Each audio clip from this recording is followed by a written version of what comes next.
पूरे डिटेल्स आ जाएंगे आपके, ठीक है। It should include the matter in detail, हर चीज। अगर आप किसी को बर्थडे के लिए इनवाइट कर रहे हो तो कब है बर्थडे, कहाँ जाना है, कितने बजे पहुंचना है, क्या थीम है, कौन कौन आने वाला है, इसके अलावा कोई वंडरफुल डिटेल्स हैं तो वो सारे भी आप डाल सकते हो। Clear. Next is third paragraph. अब ये थर्ड पैराग्राफ लास्ट पैराग्राफ होता है जहां एक तरीके से आप अपने पूरे लेटर को समराइज कर रहे हो। आपने मान लो किसी को इनवाइट किया तो आप क्या बोलोगे, I hope to see you soon, pay my regards to your mom और dad and give my love to your छोटा भाई, व्हाटएवर। सो अब ये सारी चीजें जो है अपना ख्याल रखना, ये सारी चीजें आपकी आ जाती है समराइज में थर्ड पैराग्राफ में। तो अब वहां क्या क्या लिख सकते हो, looking forward to hearing from you या राइट बैक सून, ठीक है। या आप लिख सकते हो I am looking forward to seeing you, मान लो आप मिलने वाले हो तो आप ऐसे भी लिख सकते हो I am looking forward to seeing you. I hope to hear from you soon, मतलब मैं होप करता हूं कि तुम मुझे जल्दी ही लेटर का रिप्लाई लिखोगे। Kindly give my regards to your parents.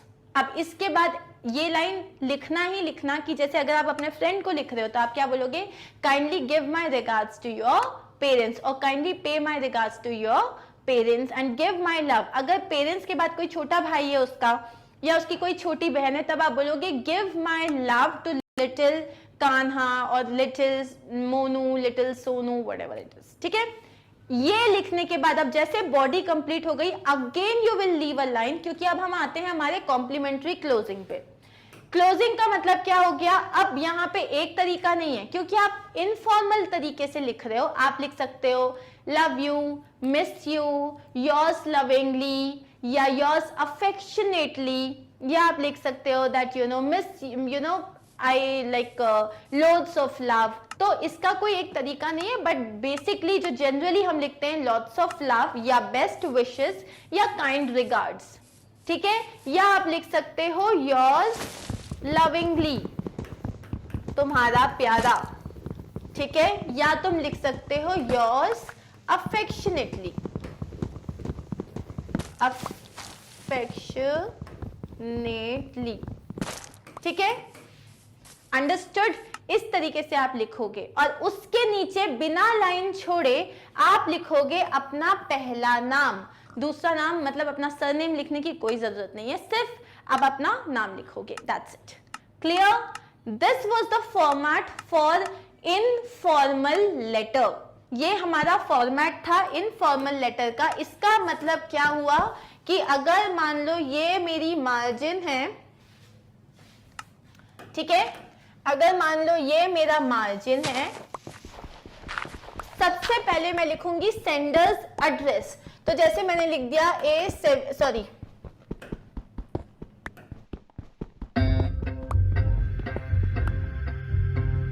अगर आपके यूपीआई पेमेंट्स में कोई परेशानी आए तो अपने यूपीआई ऐप में ही कंप्लेन रेज करो और अपने प्रॉब्लम का सलूशन पालो।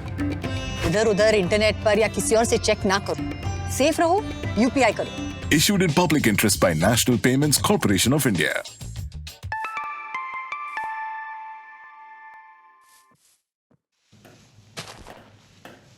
ठीक है। तो जैसे मैंने यहाँ पे लिखा A74 आम्र एडन पार्क, आम्र। अब जो भी आप एड्रेस लिख रहे हो उसका फर्स्ट वर्ड कैपिटल होना चाहिए क्योंकि आप किसी जगह का नाम लिख रहे हो। उसके बाद जैसे मैंने बोला नयापुरा, ठीक है, ये हो गया एरिया का नाम। अब सिटी का नाम लिखना है तो मैंने लिख दिया Bhopal, okay. Pin code is not a must. फिर मैं एक लाइन छोड़ दूंगी, तो यहां पे मैंने एक लाइन छोड़ दी, ठीक है। फिर मैं लिखूंगी डेट, तो जैसे मैंने डेट लिखा 26 जून 2021। अब यहाँ पे रिमेंबर दिस थिंग, जब आप नाम लिख रहे हो मंथ का, it has to be in capital letter. Small J या स्मॉल एस स्मॉल ओ लिख के नहीं आना है। No full stop, no comma. After this again you will leave a line. ये मैं सिर्फ बताने के लिए आपको बोल रही हूँ कि यहाँ पे you have to leave a line, आप ऐसे डॉट डॉट लाइन बना के नहीं आओगे। नेक्स्ट कम सैल्यूटेशन, मैंने लिखा डियर मोनू। अब क्योंकि मैं नाम लिख रही हूँ, नाम कैपिटल से स्टार्ट होगा, कोई कॉमा नहीं, बिल्कुल कोई जरूरत नहीं है, ठीक है। अब यहाँ पे मैं पूरा अपना जो है पैराग्राफ लिखा मैंने, hope to find you there, मेरा बर्थडे है और तुम आ जाना, और सारी चीजें ठीक है, pay my regards to your parents, तो पूरा मेरा पैराग्राफ हो गया, ठीक है।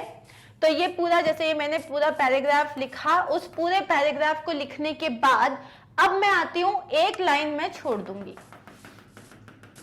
पूरा पैराग्राफ लिखने के बाद एक लाइन छोड़ोगे, फिर लिखोगे आप complimentary closing yours like lovingly. अब लविंगली में एल को कैपिटल लिखने की कोई जरूरत नहीं है, बाद में कोई कॉमा कुछ नहीं आएगा, और लिखोगे अपना पहला नाम, तो जैसे मैंने अपना नाम लिख दिया स्वाति।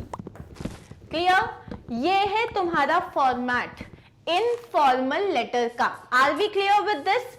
हम बहुत सारे एग्जाम्पल्स देखेंगे अभी कि इनफॉर्मल लेटर में हम किस किस तरीके से लिख सकते हैं, बोथ लाइक 4th स्टैंडर्ड और 5th स्टैंडर्ड में जिसमें कम आपके पास मैटर होता है, 6th 7th 8th स्टैंडर्ड में जिसमें आप मैटर को इलैबोरेट करते हो। तो हम हर तरीके के एग्जाम्पल्स देखने वाले हैं, ठीक है।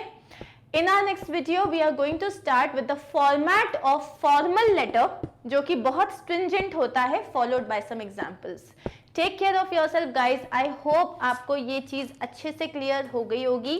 अगर कोई भी doubt होता है, then you can please ask me in the comment box. Take care of yourselves. Thank you for watching. Bye bye.